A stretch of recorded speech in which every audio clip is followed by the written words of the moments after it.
How are you reaching out to these clients and how are you convincing them to come and join with you guys? So there is like every other person calling himself a video editor, but they don't even know the basics of editing a video. What do you do if the contracts get violated? So cold outreach is whenever you are, reaching out to someone you have never previously interacted with. How did you start MediaGroww? Obviously, when you're starting something new, you will have some sort of issues that you are facing.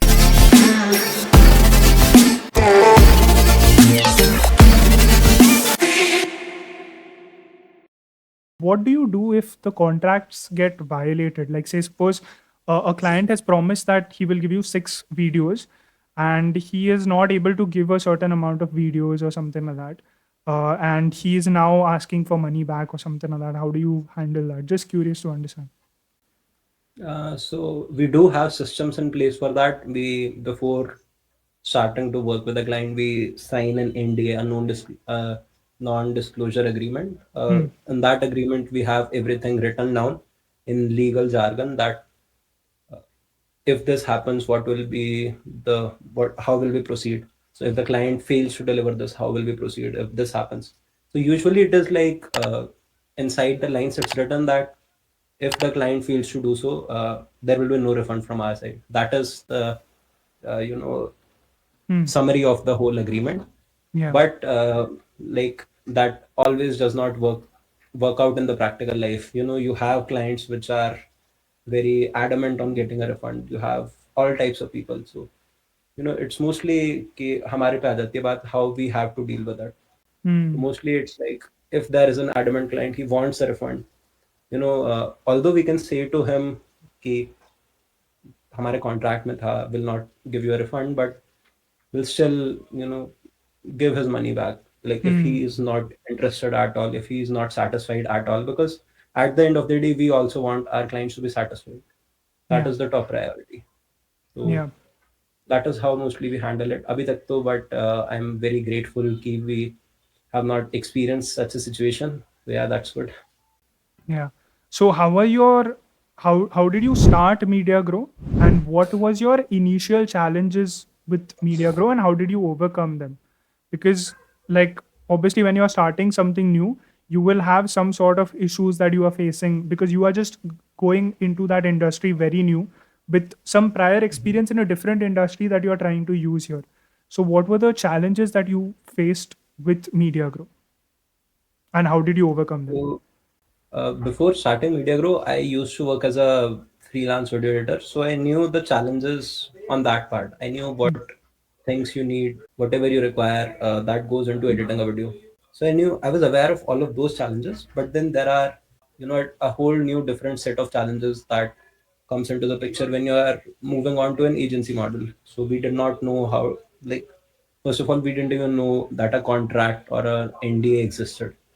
So we learned about it. Then we seeked out to other people, other seniors from our college for help. How do we draft one? How do we maybe set up meetings with our clients? So we were not aware of all of these things, but mostly the challenges were in the logistical issues. Ki how do you find video editors? Like this Hmm. is a big challenge. You like you would suppose it's easy, but like the harsh reality is it's not. Especially like you have like I'll tell you an insider inside. You have like a huge supply of video editors in the industry in India, but the top pool of video editors, that is very very limited. So there is like every other person calling himself a video editor, but they don't even know the basics of editing a video. So how do you reach out to them? How do you select those people? How do you have a transaction with them? So these are all of the things that we were not previously aware of. We learned them along the way, and it's mostly trial and error. Sometimes you also have fights with these video editors. Sometimes you deal with them in a more easy way. Sometimes there are all kinds of situations, but you get to like the crux of it by trying it out over and over again. So now it's been like almost a year, almost 10, 11 months of running this agency, and we've learned to handle like most of the situations. What if an editor does this or says this? Like we know mostly how do we deal our way out of that. Hmm. Yeah. Makes sense. And what happens if the client now, say, suppose he has a contract with you, say 3 months, and say, suppose he's working with whatever video editor that you have provided him. Say, suppose Mhm. something like the video editor tells him, instead of contacting me through the agency, you can contact me directly or something like that. How do you deal with issues like that? Now the contract is over. Say, suppose 3 months, Mhm. मतलब जो भी contract था वो खत्म हो गया. The video editor wants to directly work with the client. Like, how do you, because that will reduce the revenue for you guys, right? So how do you Mm, handle that? like to be very straightforward, like we don't have an issue with that. If Hmm. the client is directly getting to deal with the video editor, like we have absolutely no issues, and I'll tell you why.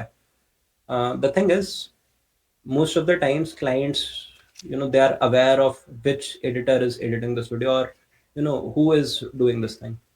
But then the thing is, like, they know these editors exist in the world, but they still don't go and talk directly to them, because as I told you earlier, the value proposition that we are providing to them is that we are selecting those people, we are managing all of the headache for the client. So if they want to deal with the editors themselves, if they want to get into that headache, that's cool, no problems for our side, from our side. They'll maybe save some money, some margin that they were paying us, but then they will have to deal with all of those issues that they're not very experienced in dealing with. So obviously, like, the perfect clients for us are those who do not want to get into this thing of dealing with editors. They are like, I have the money, but I don't want to, I have better places to put my time in. So they'll just hand us the money. They'll say that I want this jobs done, and you handle it from now on. Hmm. So that's how it works. Hmm. And you had talked about this challenge of finding the video editors. You had talked about this challenge of, you know, managing all the headache and everything. So how do you Mhm. overcome them? Because this is a particular challenge that you faced. How are Mhm. you making sure that these challenges are not affecting your agency's ROI or something like that? Mhm. What do you mean by overcoming it? Like, Like example, you had talked about this thing that it's very tough to find video editors who are on the cream of video editors, the ones who are actually very good. So yeah. how are you finding these quality editors, and also finding the clients at the same time? Because you have to not only find the editors, you will have to also Mhm. pay them based on the clients that you are getting. So how are you finding the editors, and then how are you finding these clients? Because that will be a challenge for you. So how are you overcoming Yeah, it this is. thing? Like, it's about time. You need to put in time. Hmm. So a large, like, majority of our time goes into you know uh, just having conversations with new video editors, because most of the time the churn rate is also like pretty high in this. Video editors usually they work for 1 2 months, then they're like, now I don't want to work Hmm. for whatever reasons. Maybe their skills improve, maybe they want maybe they want more money for editing, maybe they learn something, maybe they want to start their own agency or something. But there are all sorts of things. Mostly the thing is, the churn is pretty high from the editor side. So a lot of people, they they come as editors, they edit videos for 1 month, 2 month, 3 months, and then they leave. So it's mostly about putting in time. Second thing is, you need to know where you can find those editors. And third thing is, once you have that experience of dealing with editors, it helps. Hmm. So the client who are dealing with us, they don't know how to deal with an editor. They don't know you know, how to get the best output possible from this editor. Hmm. That is what we know out of experience. Hmm. That helps a lot in tackling that challenge. But Hmm. 80% of it is just putting in time and looking for new editors, and just trial and test. We ask them to do a video. We in 1 or 2 videos, you always you get to know that person, you get to know their work ethics, you get to know how they'll perform. So then you have that choice of whether or not to move forward with this person or look for another one. You have that. Makes sense. Makes sense. And coming to the part where you are finding the clients, how are you reaching out to these clients, and how are you convincing them to come and join with you guys? So essentially, like, there are three methods. You can either do cold outreach, Hmm. or you can do what is known as warm outreach or like an introduction through friends or like through your network. Hmm. And the third one is content. Right now, we are not doing content primarily because of lack of time. I'm not able to, manage my time so well that I get so much time to put into content. So content we are not able to do. For cold outreach, we are doing cold outreach. We just send, maybe cold DMs or LinkedIn messages to people that we have never interacted with. So cold outreach is whenever you are, reaching out to someone you have never previously interacted with. Then there is warm introductions. So maybe we are working with a client and they give us a referral.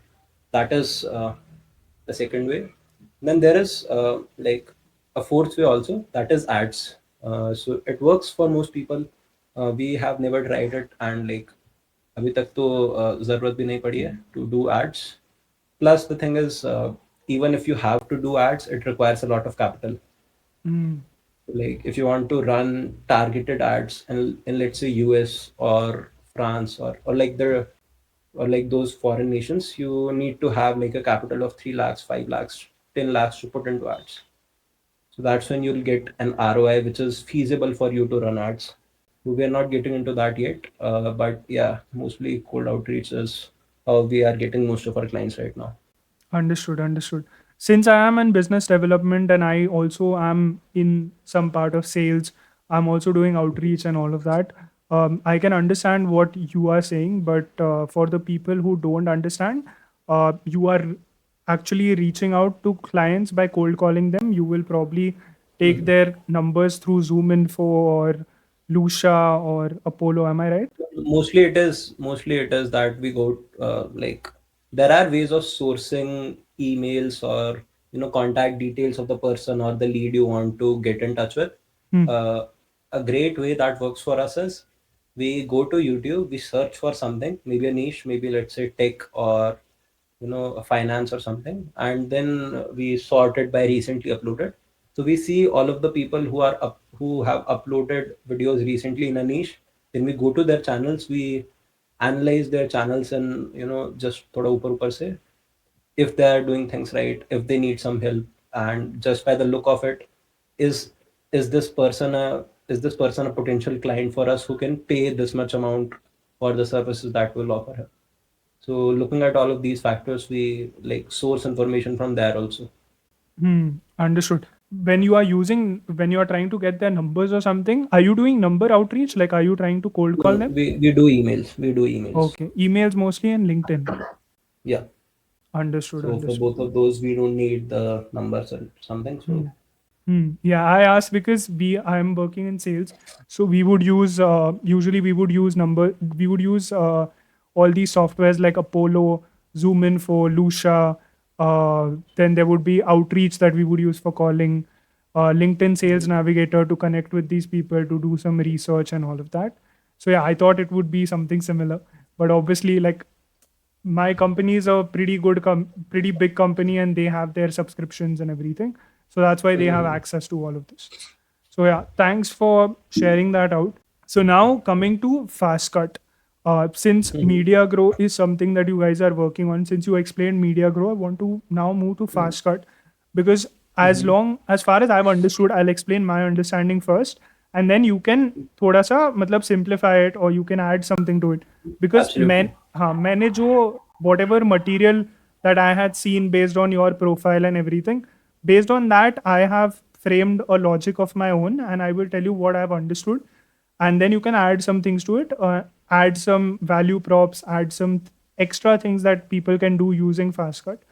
So what I have Mhm. understood is, whatever podcast if I'm making now, say suppose I'm making this podcast, then I can put this podcast on Fastcut, and since Fastcut is an AI based model, what it will do is it will also generate some short form content for me, and then it will provide that content for me and I will be able to post it on my YouTube channel. This is what I've understood for now. What is it exactly doing? Am I right? Am I wrong? And can you explain that part? You are a little off. Okay. We don't do the cutting out shorts and reels from a podcast thing yet. Hmm. That's in our pipeline. We'll do it someday. But Ah. so like right now in the moment, what Fastcut is, it is a tool that edits your reels and shorts in one click. Hmm. So Oh, you okay. will I like got that. I'll explain you the usual process of creating a reel or a short. Hmm. When I say a reel or a short, I'm talking about those talking head videos you see on YouTube.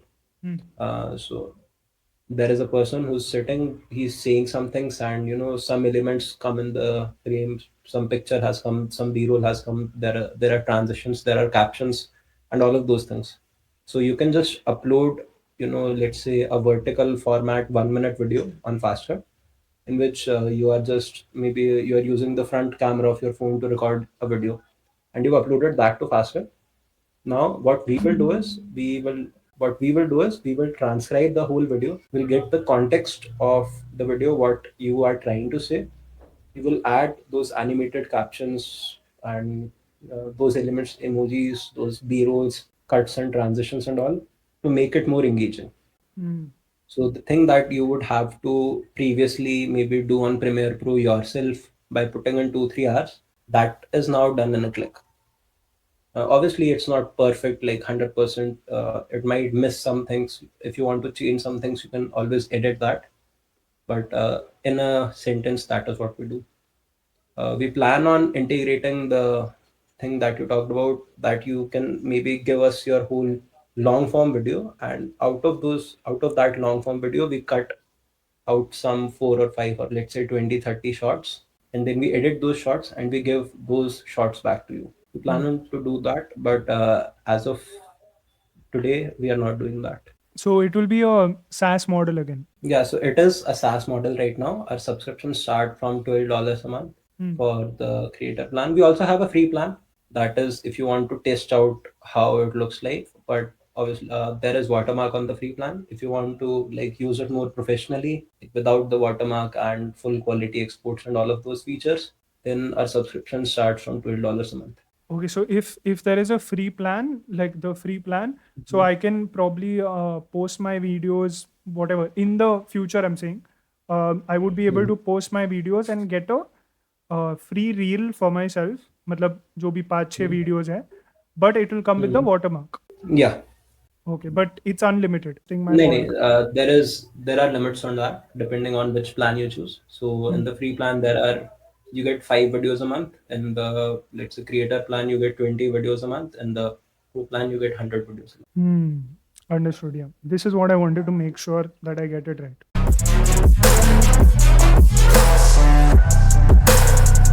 What are the challenges that you are facing with AI? What we do is we take the video, we transcribe it, then we use basic JavaScript and some JavaScript libraries to then put your video inside of a frame, put all of those words one by one. I mean, I really like that part. So why did you choose AI, and how tough are the bugs with this coding? Since you are coding also and you are also using AI, how are you integrating both of them, and how does that work? What AI is doing right now is it understands the context of your video. We add emojis to your videos. So those emojis, they are added by AI.